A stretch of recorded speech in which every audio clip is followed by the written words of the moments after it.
जिले की हलचल। आकाशवाणी लखनऊ से प्रस्तुत है जिले की हलचल। आज सुनिए अमरोहा और कानपुर देहात जिलों की हलचल। पहले सुनते हैं अमरोहा जिले की हलचल। आलेख और स्वर है मरगूब हुसैन का।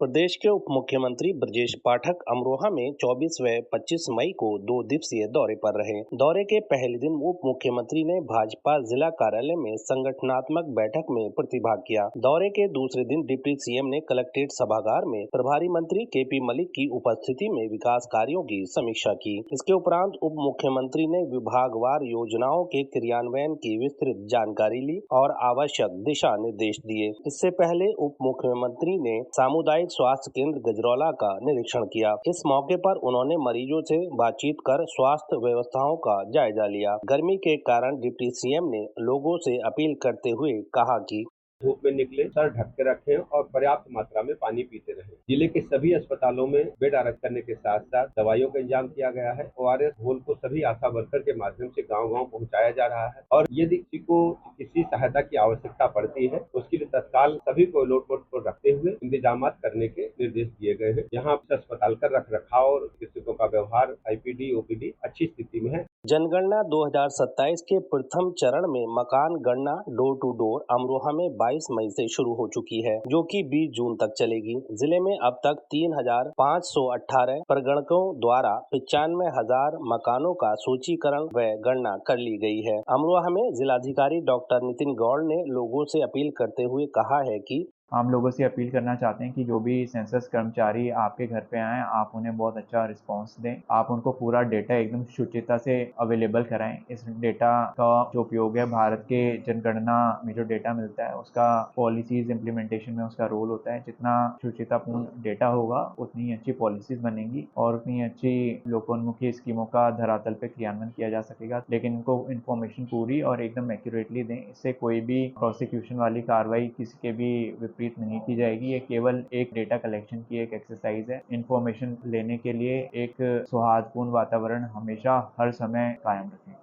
उत्तर प्रदेश माध्यमिक शिक्षा परिषद की वर्ष 2026 की बोर्ड परीक्षाओं में अमरोहा में शानदार प्रदर्शन करने वाले विद्यार्थियों के सम्मान में विकास भवन सभागार में 1 जून को जिलाधिकारी डॉक्टर नितिन गौड़ की अध्यक्षता में मेधावी विद्यार्थी सम्मान समारोह का आयोजन किया गया। कार्यक्रम में जनपद स्तर पर कुल 18 मेधावी विद्यार्थियों को प्रत्येक को 21,000 रुपए का चेक, प्रशस्ति पत्र और मेडल देकर सम्मानित किया गया। इस अवसर पर लखनऊ में आयोजित राज्य स्तरीय सम्मान समारोह का सीधा प्रसारण भी देखा गया। जिलाधिकारी ने बताया कि राज्य स्तर पर अमरोहा के 6 मेधावी विद्यार्थियों को मुख्यमंत्री द्वारा सम्मानित किया गया। इन विद्यार्थियों को 1-1 लाख रुपए नकद, टैबलेट, प्रशस्ति पत्र और मेडल प्रदान किए गए। भारत रत्न पूर्व प्रधानमंत्री चौधरी चरण सिंह की 39वीं पुण्यतिथि के अवसर पर 29 मई को अमरोहा में अनेक स्थानों पर उन्हें भावभीनी श्रद्धांजलि अर्पित की गई। इस मौके पर राष्ट्रीय लोकदल द्वारा गजरौला में हवन एवं गोष्ठी का आयोजन किया गया। इस मौके पर पार्टी पदाधिकारियों, कार्यकर्ताओं, किसानों एवं क्षेत्रवासियों ने बड़ी संख्या में सहभागिता करते हुए चौधरी चरण सिंह के चित्र पर पुष्प अर्पित किए तथा उनके व्यक्तित्व एवं कृतित्व को याद किया। कार्यक्रम का शुभारंभ वैदिक मंत्रोच्चार के साथ हवन यज्ञ से हुआ। इसके उपरांत आयोजित गोष्ठी में वक्ताओं ने चौधरी चरण सिंह के जीवन संघर्ष, किसानों के प्रति उनकी प्रतिबद्धता तथा देश के विकास में उनके योगदान पर प्रकाश डाला। राष्ट्रीय लोकदल के जिलाध्यक्ष सचिन चौधरी ने कहा कि चौधरी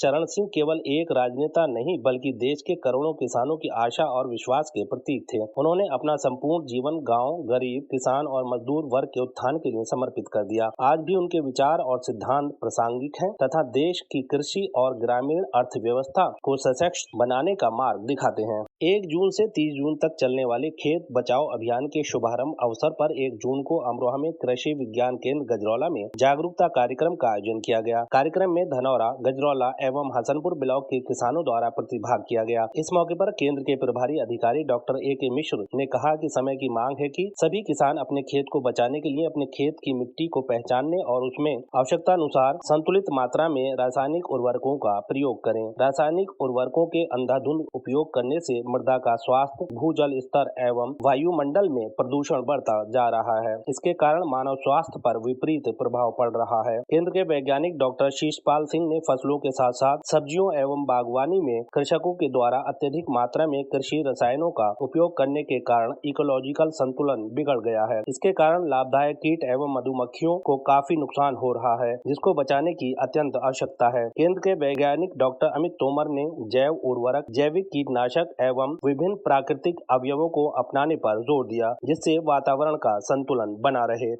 अमरोहा जिले की हलचल के बाद आइए सुनते हैं कानपुर देहात जिले की हलचल। आलेख और स्वर है देवेश सिंह का।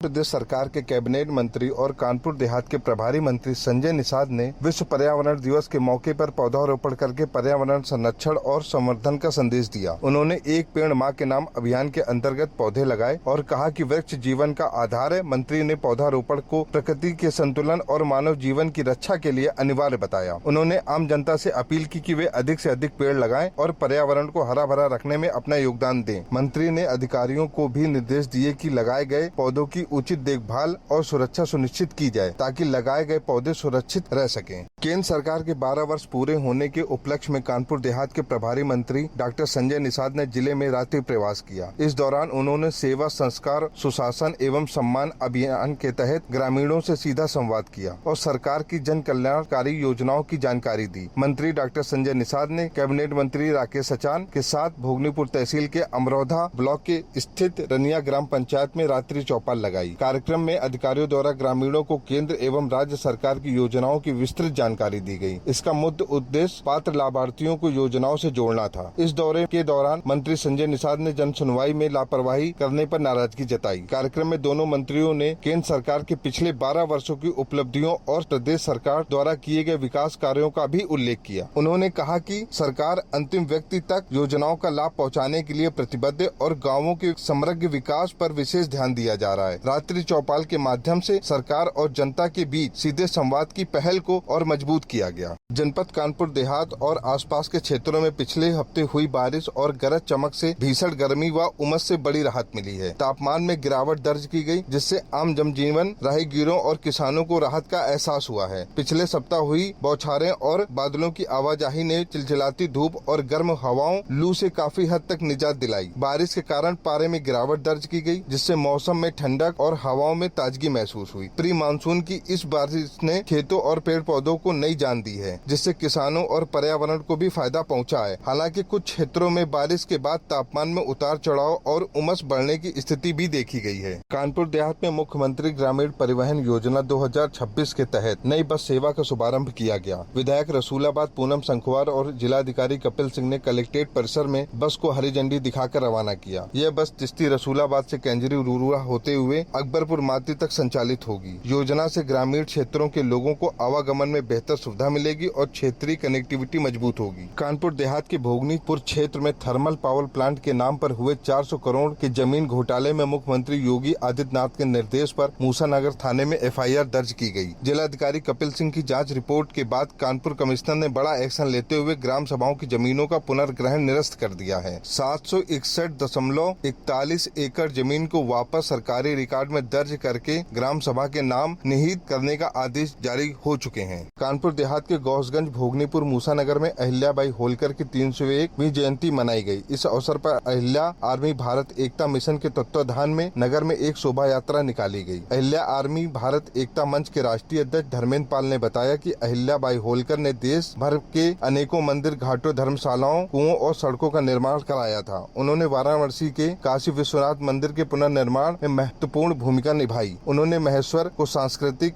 और व्यापारिक केंद्र के रूप में विकसित किया और महेश्वरी साड़ी उद्योग को बढ़ावा दिया, जो आज भी प्रसिद्ध है। कानपुर देहात में हाई स्कूल और इंटर परीक्षाओं में जनपद स्तर पर सर्वोच्च स्थान प्राप्त करने वाले 19 मेधावी छात्र छात्राओं को सम्मानित किया गया। कलेक्ट्रेट सभागार में आयोजित समारोह में राज्य मंत्री प्रतिभा शुक्ला सहित जन प्रतिनिधियों और अधिकारियों ने मेडल व प्रशस्ति पत्र प्रदान किए। मेधावी विद्यार्थियों ने अपनी सफलता का श्रेय कड़ी मेहनत, शिक्षकों और अभिभावकों के मार्गदर्शन को दिया। राज्य मंत्री ने कहा, ऐसे सम्मान से विद्यार्थियों को प्रोत्साहन मिलता है और अन्य छात्रों को भी उत्कृष्ट प्रदर्शन की प्रेरणा मिलती है।